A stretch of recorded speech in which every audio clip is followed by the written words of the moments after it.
Okay, so we're going to be picking up in Hebrews chapter 5 in verse 7, and we're going to be continuing on with this presentation by the author of Hebrews concerning our great high priest.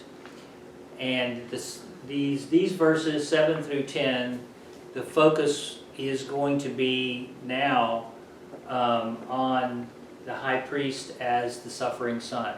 We're going to be focusing on his human nature. We're going to be focusing on what he endured.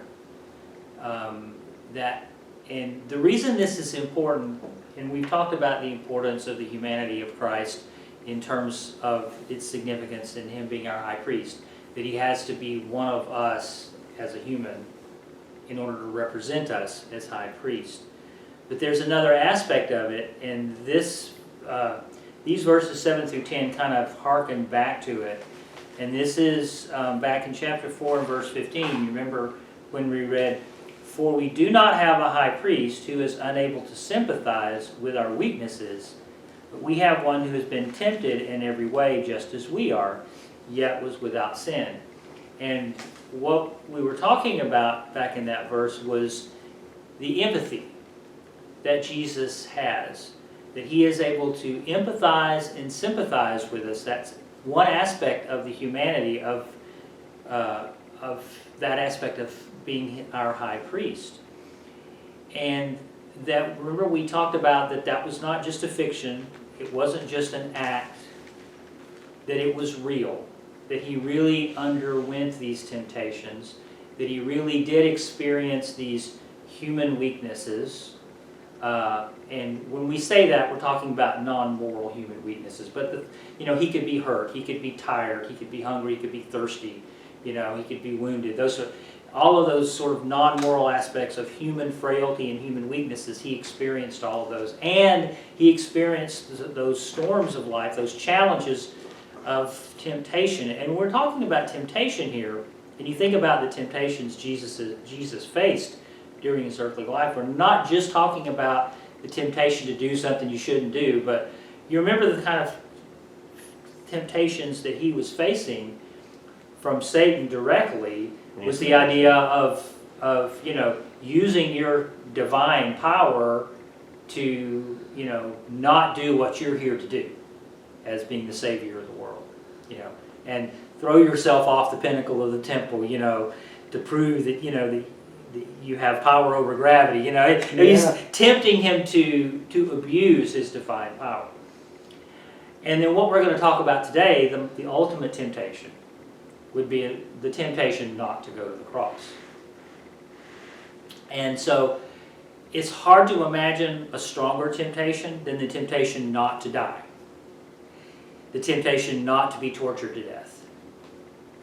But that's the temptation that he faced. And like I said, we talked about this the week before last when I asked that sort of rhetorical question, did Jesus have the capacity to commit a sin? And we concluded that even though it kind of goes against the grain to say yes to that, we have to say that really he did have the capacity, or else the temptation was just a fiction. The temptation didn't really mean anything, it was just an act. The temptation had to be real in order for it to be a temptation. Now we know he didn't, but he could have. He had the freedom to choose not to obey God's will. Okay? So then that means that he had the temptation not to go to the cross, the temptation not to be tortured to death. And so it's hard to imagine a stronger, more gut-wrenching temptation than that. And that's what Jesus encountered. So he can empathize with the temptations that we have, which might be, for most of us, it will never be something like that. For most of us, it will be something like, fudging on our taxes, or speeding a little bit on the highway, or maybe telling a little white lie, or, things like that. That's the most any of us will probably ever be tempted to do, And so the point being that as our high priest, he can empathize, and it's real. It's not just words. Okay? That part of his humanity is what we're going to focus on today in verses 7 through 10. So all that was just by way of introduction. So I'm just going to read through those verses because it's really quick to read through those few verses, and then we'll kind of go back and dissect them. Verse 7, during the days of Jesus' life on earth, he offered up prayers and petitions with loud cries and tears to the one who could save him from death, and he was heard because of his reverent submission. Although he was a son, he learned obedience from what he suffered, and once made perfect, he became the source of eternal salvation for all who obey him, and was designated by God to be high priest in the order of Melchizedek.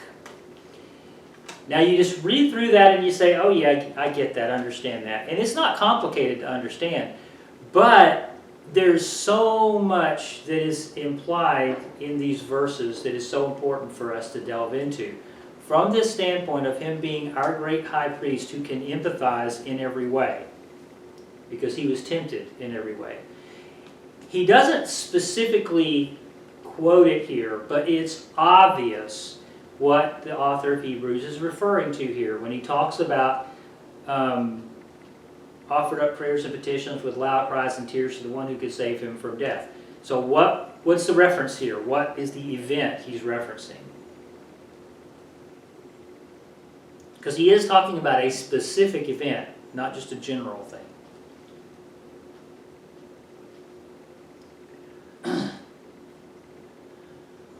What? Okay. I'm like, was it his crucifixion? A little before that. This would be his prayer in Gethsemane that he's referring to. Oh, Yes, Let would the you cup let this pass cup from pass me. from me? pass for me. This is, without quoting it No, directly, it's a reference to his I will. prayer of agony in the Garden of Gethsemane. Yeah. Okay? So, during the days of Jesus' life on earth, that little introductory phrase is pointing out that he is focusing on Jesus' humanity at this point, on his earthly walk during this time on earth. And this aspect of him being our great high priest, that he took humanity on to himself. He's already talked about his divine nature as the Son of God and his eternal appointment as the great high priest back in verses 5 and 6, and he's talked about it also back in chapter 1. But what he's emphasizing here, that while that's true, the divine Son, the divine appointment, that his work was not something that he did up in heaven. His priestly work was something he did here while he was the Word made flesh, while he was a man during his earthly time. And it resulted in this experience of humanity, in fact, of the flesh. And I'll point that out. It's translated here during the days of Jesus' life on earth. That phrase, life on earth, it is the Greek word sarx, which means literally flesh. So it's talking about the Word made flesh. It's emphasizing his human nature at this point. And he says he offered up prayers and petitions. And it's interesting, this is what you see, taking this phrase kind of in isolation. This is part of what you see of the work of any high priest, even the high priest, the Levitical priesthood, is that what they were doing, though they were representing man, they were representing man what? Before God. What they were doing was offering, their work was being offered up to God. And the same was true here. He's the Son of God, but during his earthly time of being our high priest, he was offering up the prayers and petitions to the God who called him. Now it mentions this offering up prayer. Back up for 2 seconds here. You can talk about that phrase in isolation, offering up prayers and petitions. He did that all the time during his 3 years. He was always talking to his Heavenly Father. And that in a generic sense. That was always part of his earthly work, was speaking to his Heavenly Father on behalf of those he was sent to serve. Okay? But in this specific verse, talking about with loud cries and tears, This is specifically referring to his emotional state during this particular event. Again, talking about his agony in the Garden of Gethsemane. He had been challenged in a way he had not yet faced in his earthly life. He'd faced a lot of things already, but this was something unique in his life that he was facing. He was faced with essentially that which he came to do. I mean, it's interesting, from the very beginning of his earthly ministry, he knew that he came to do this work. Yet, at the moment, the night of his arrest, he's actually facing it. I mean, it's one thing to know something's coming in the future. It's one thing to be standing at the door. I mean, you've probably all experienced things like that. Something you were dreading, and when it was off in the future, you still hated it. Oh, I'm just dreading that. But then, when you're there in the doctor's office about to have the procedure, you know, there's a different level of dread than when it was 2 months ago when you were making the appointment and you were saying, I really dread doing that. You know, there's two different levels of emotional stress there, okay? Well, think of dead man walking, you know, somebody who's on death row in prison and they know that one day they're going to be executed, and that's bad enough. But when you're taking that long walk down the hall to face that needle, that's a different level of fear, okay? A lot of times they're carried. Yeah. Well, think about this. From the moment he was born, Jesus knew he was coming to go to the cross. But at this moment, he knows it's tomorrow, you know, or later today, depending on what time of day that was. You know, he's facing it, okay? His very purpose for coming, yet, could he go through with it? And just imagine facing that. And so he prayed out. I know this is small for you, James, I'm sorry. Yeah, the other ones. This is probably just fuzzy lines to you. So he prayed to the one who could save him from death. So God was the one who sent him to die for the sins of mankind. And so therefore he was the only one to whom Jesus could call for rescue. No man could take that cup from him. Only God could. Now here's an interesting little thing, and theologians have debated about this for a long time. It says he was heard, literally listened to. So the author of Hebrews is saying, so God heard his prayer, but we know the cup didn't pass from him. We know he did go to the cross and he did die. So theologians have often asked about this verse, in what sense did God hear his prayer? And there's been a lot of explanations, okay? And I'll just give you what I think this means, because, and this is just Chuck's opinion, you may disagree with me, but from the text, it makes the most sense. If you actually go to Matthew 26, thank you, Matthew. If you go to Matthew 26, verse 39, you explain it naturally. What is the quotation? Okay. My Father, if it is possible, may this cup be taken from me. Period. No, that's not it. That wasn't the whole verse. Yet, not as I will, but as you will. Both of those are part of that prayer. Right? So, God heard his prayer. God, Father, I'm tempted. I'd rather not take this cup. Here at the last minute, if you can think of any option, now's the time. But if not, it's your will. God said, there's not another option.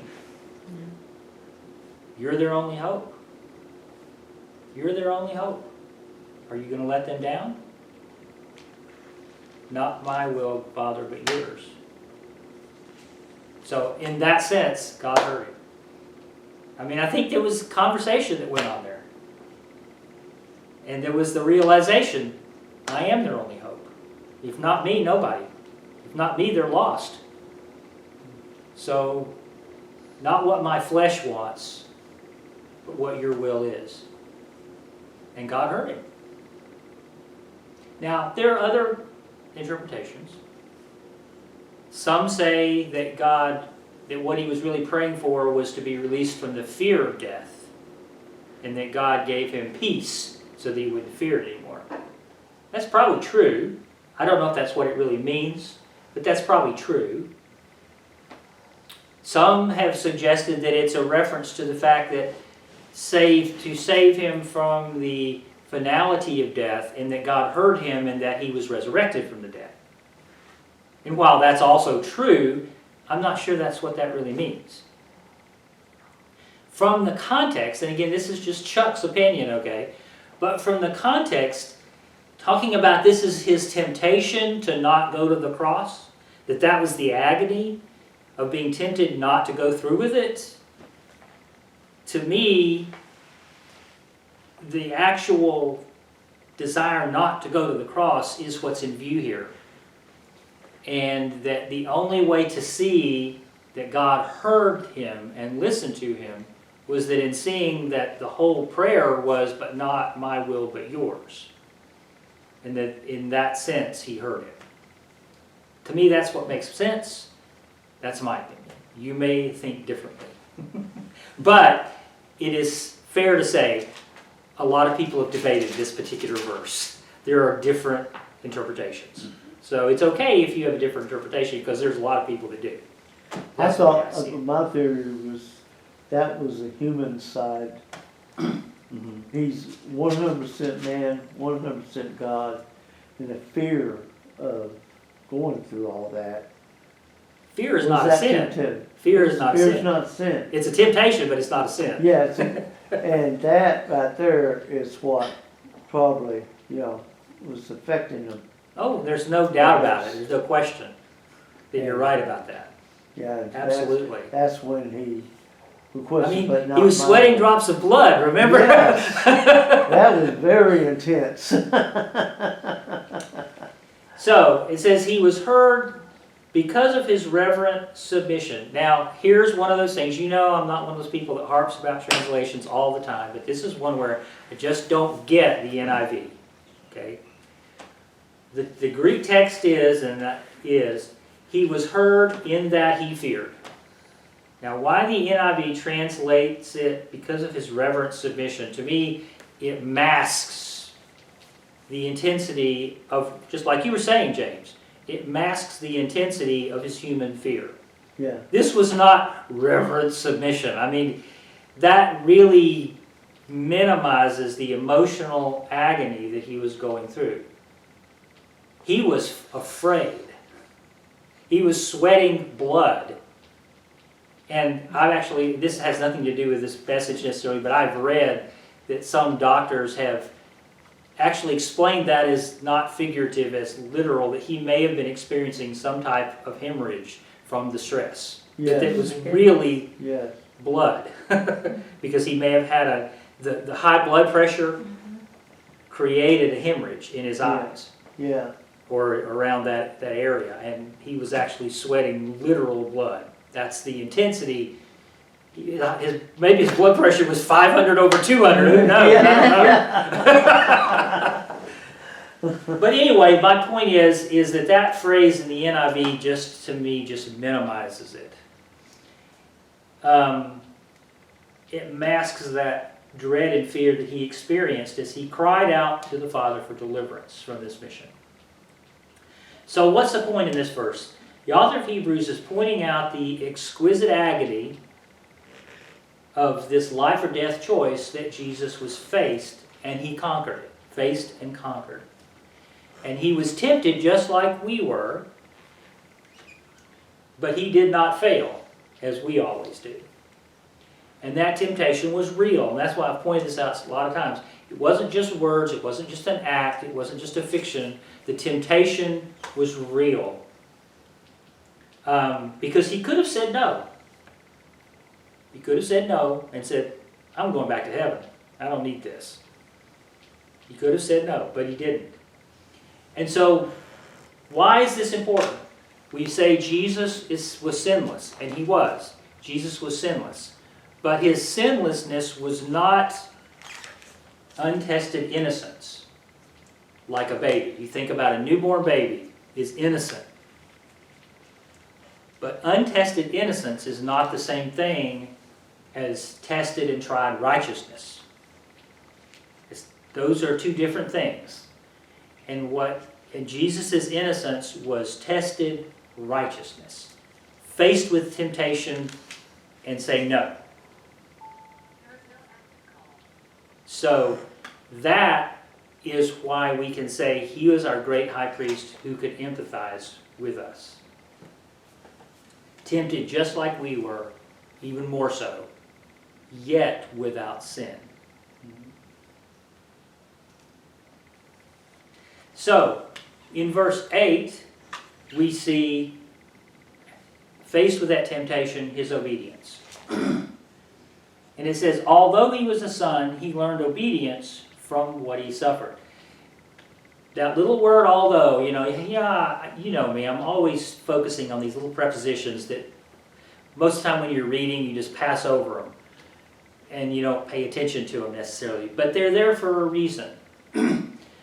The preposition translated although, it means nevertheless or notwithstanding. And why it's important is because what the author's about to point out when he says something like this, when he uses a word like although or nevertheless or notwithstanding, it means that what he's about to point out seems to be a paradox. It seems to be a contradiction. That one thing is true even though you might think it's really should be this. And so it's almost a sign for us to stop and pay attention to what he's about to say, because in our human thinking it might not make sense, but it's important. So what is he saying? He was a son. And not just any son, not just a biological offspring, but according to verse 5 and going back to chapter 1, verse 2, he's the Son of God. He was the one appointed as heir of all things, if you remember from chapter 1. This is speaking again of his divine nature and his great authority. But it says, although he was a son, he learned obedience. See, here's the paradox. Here's where, and this is another one of those things that theologians have debated. What? You know, he's the Son of God, the heir of the universe, but he had to learn something? How could Jesus learn anything? You know, and if you go beyond that, what did he learn? He learned obedience. The Son of God learned obedience. It seems to go against what we would normally think about the Son of God. How and why would the Word of God, who created all things, the Word who was made flesh, would be able to learn about what it means to obey? And I think there's a number of things to consider when trying to understand and interpret what he means about this. And I think what it really goes to is what Paul told us in Philippians chapter 2. Remember when he said that he emptied himself of his divine attributes in order to become the sin of the world. That he thought it not robbery to become a man, to empty himself. The Greek word is kenosis, means to empty yourself. To set aside those divine attributes in order to become a flesh and blood man. And that means not only could he have those physical weaknesses like to be thirsty, to be hungry, to be hurt, to be tired, and that sort of thing. But remember, if you think back, there were times when he was not omniscient. Even though he is omniscient, it doesn't mean that his divine attributes were ever limited, but at times he could choose not to be omniscient. There were things that he would say, I don't know. So only the Father knows. Only the Father knows. Right? Yep. We know he's God, so he's omnipresent, but when he was on earth, he could only be one place at a time. Yeah. And another thing, you remember when the Gospels talked about his childhood. Remember when it says that he grew in wisdom. Okay? The point is that when he became a man, he never stopped being God, but he voluntarily laid aside some of those abilities to be a man. So that he could be an ordinary man. How could he be our high priest if he had none of our weaknesses? If he had none of our limitations? Well, this comes right around to temptation. Part of what enabled him to be subject to temptation were some of those human frailties. Talked about fear. The fear of going to the cross. He did learn obedience, not in the sense that it was information he didn't have, but he had to be faced with that temptation of, do I obey and go to the cross or not? That was a learning experience for God. It feels funny to even say that, but had God ever faced that choice before? When you think about God eternally into the past, had God ever faced that choice before? That was a new experience for God. It almost hurts as a theologian to say that. Kind of makes your brain. It makes your brain, but that was a moment God had never faced before. Yeah. He had to learn obedience. And it wasn't because he was any less God, but it is because he sort of took off some of those robes. It's like the king taking off the crown and taking off his robes and laying aside his scepter and then walking out into the street. He's still the king. He still has the same authority. But he put some of those things aside. He's wearing the same. He's just wearing a t-shirt and jeans now. You know what I'm saying? He's still the king. But he doesn't look like the king, and he's not wearing his crown. He laid aside some of those things. And as a result, he was faced with learning obedience. And the thing is if he didn't experience that, he couldn't have been our high priest. If he didn't experience that, he couldn't empathize with what you and I face. So when Jesus says, I understand, he does understand.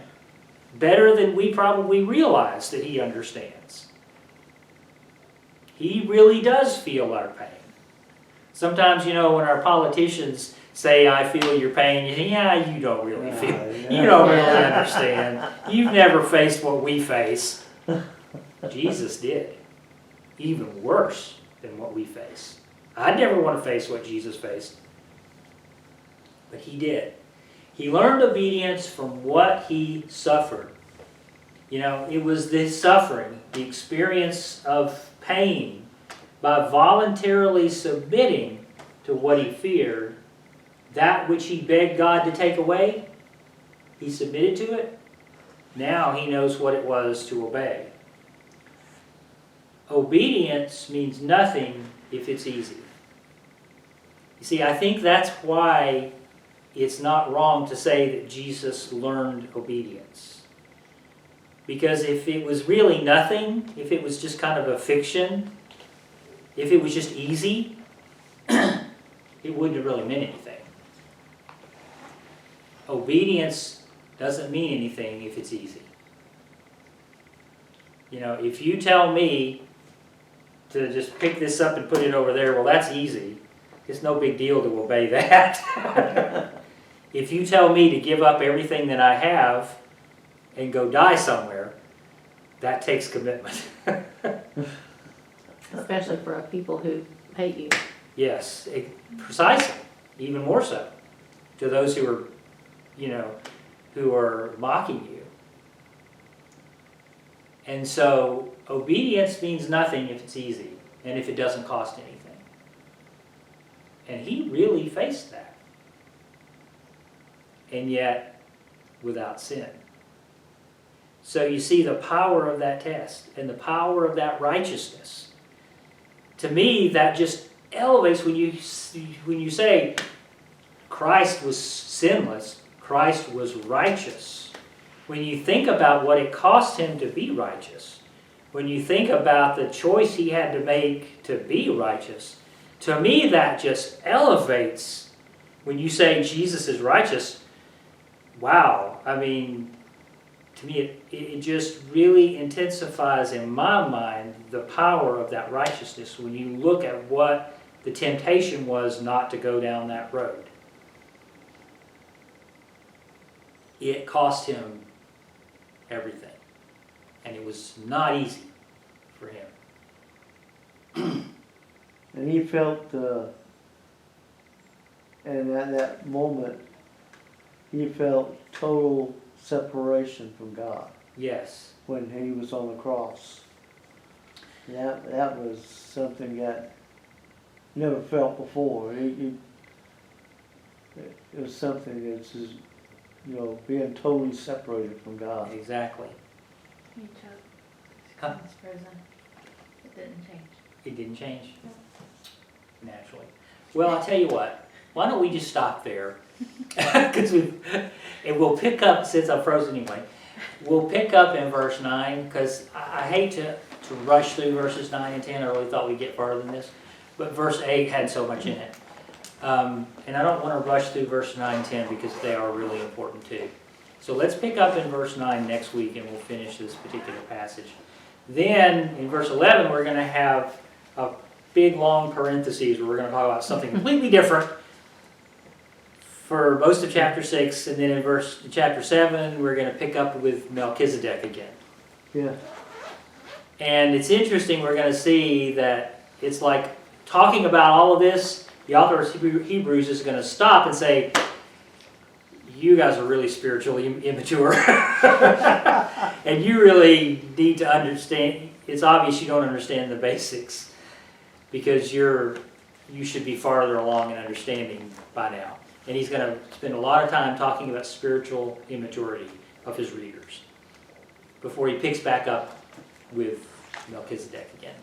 So, but before we get there, we want verses 9 and 10 are important, so we'll pick up on those next week. So, any other questions? I'd like to ask you one thing Okay. here. It says here, I got a New American Standard. I would be interested in how I didn't look it up.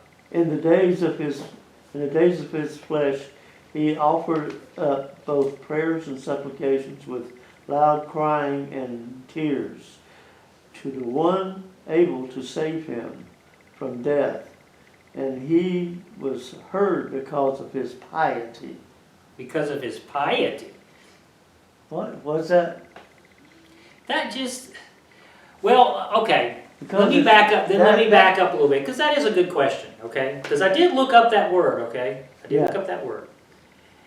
It isn't the Greek word phobos that we normally think of when we think of a phobia. Fear. It is a fear that you sometimes use to describe the fear of God, like you have, respect for God. Yeah. It is a word that is sometimes translated that.